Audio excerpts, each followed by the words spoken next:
जहां चित्तौड़गढ़ में मेवाड़ जटिया बेरवा समाज सेवा संस्थान द्वारा आसावरा माता समाज की सराय में मीटिंग आयोजित की गई। इस मीटिंग में समाज हित में सर्वसहमति से कई फैसले लिए गए, जिसमें मुख्य सराय में प्लास्टर एवं फर्शी लगाना, पानी की व्यवस्थाओं के लिए पानी की ट्यूबवेल, लेटरिन बाथरूम बनाना सभी को सहमति से प्रस्ताव लिया गया। इस मौके पर अखिल भारतीय बेरवा समाज चित्तौड़गढ़ के जिला अध्यक्ष रामेश्वर बेरवा ने समाज के विपरीत चलने वाले लोगों को खरी खोटी भी सुनाई और समाज को सही दिशा में ले जाने वाले लोगों को मजबूत स्थिति में रहने के लिए आह्वान किया। इसके साथ ही समाज में जागरूक व्यक्तियों को संगठनों से जोड़ा गया। ये बैठक आसावरा माता में हुई सर, हमारे समाज की सराय में। और समाज की सराय है जो बिल्कुल खंडित पड़ी हुई थी, इसको निर्माण कार्य में लेने के लिए और यहाँ व्यवस्था जो नहीं थी उस व्यवस्था के बारे में चर्चा ली गई और यहाँ सुविधा जो बाकी है वो सुविधा कराने की प्रस्ताव लिया गया है और समाज कुरीतियों को मिटाने के लिए और समाज में जो भी नियम चल रहा है मौसर एक टाइम का जो उसमें और मिठाई एक बनानी है वो निर्णय लिया गया है। कपड़े लत्ते बंद है, कपड़े लत्ते बंद करने ननियाल और ससुराल पक्ष के ही मान्य होंगे। ठीक है, आज जो बैठक हुई इसमें कितनी संख्या में हो गए लोग? आज संख्या लोग 100 से 150 लोग पहुँचे हैं और कोई आवश्यक कार्य वजह से नहीं आ पाए। बाकी आज जो 100 के 150 लगभग पंच समाज के लोग पहुँचे। सबसे पहले तो निर्णय जो बरसों से चलता आ रहा है मृत्यु बोझ का, जहाँ मीटिंगें तो हर बार होती है और मृत्यु बोझ पर चर्चा भी होती है, लेकिन निर्णय कोई ढंग के लिए नहीं जाते हैं। वो आज यहाँ पे ये निर्णय लिया गया है कि मृत्यु बोझ होगा लेकिन एक टाइम का होगा और मृत्यु बोझ में एक मिठाई बनेगी और जो कपड़े लेते हैं वो ससुराल और ननियाल पक्ष के ही मान्य होंगे।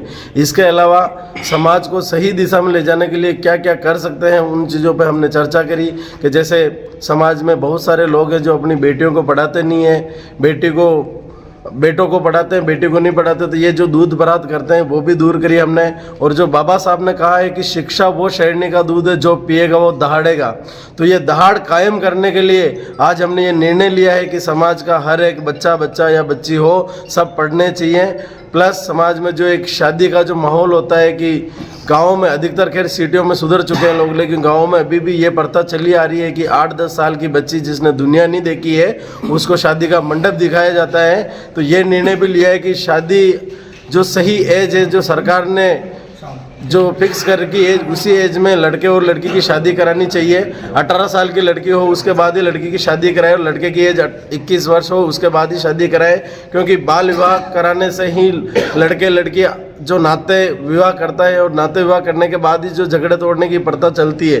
तो हम ये चाहते हैं कि बाल विवाह कराएं नहीं, इससे बाल विवाह नहीं कराएंगे तो ये झगड़े का काम झंझट ही खत्म हो जाएगी। हम समाज में जिले में अलग अलग से बैठकें ले रहे हैं और समाज को हम इसी प्रकार जागृत कर रहे हैं कि समाज में बाल विवाह जो हो रहे हैं उसको रोकथाम के लिए लोगों को जागृत कर रहे हैं। और समाज में एक कुरीति फैली हुई वर्षों से है मृत्यु बोझ जो गवर्नमेंट की तरफ से बैन है, लेकिन फिर भी पंच लोग जो इसको करने के लिए लोगों को मजबूर करते हैं। उसको अपन एकदम से बंद तो नहीं कर पाएंगे, लेकिन एक टाइम खाना करा के इसको बंद करने का ऊपर जोर दिया जा रहा है। इसके साथ ही बाल विवाह के रोकथाम के लिए भी हम लोगों को जागरूक कर रहे हैं। इसमें सर्वप्रथम तो समाज में जो कुरीति फैली हुई है उसको सुधारने के लिए प्रयास किए गए हैं और दिशा निर्देश जो भी बाहर से पधारे मेहमान उनके आधार से जो भी दिशा निर्देश दिए हैं। दूसरा, मृत्यु बोझ के ऊपर एक टाइम का करने के लिए निर्णय लिया गया। तीसरा, कपड़ा लत्ता जो भी है ननिहाल और ससुराल पक्ष से ही लिया जाएंगे।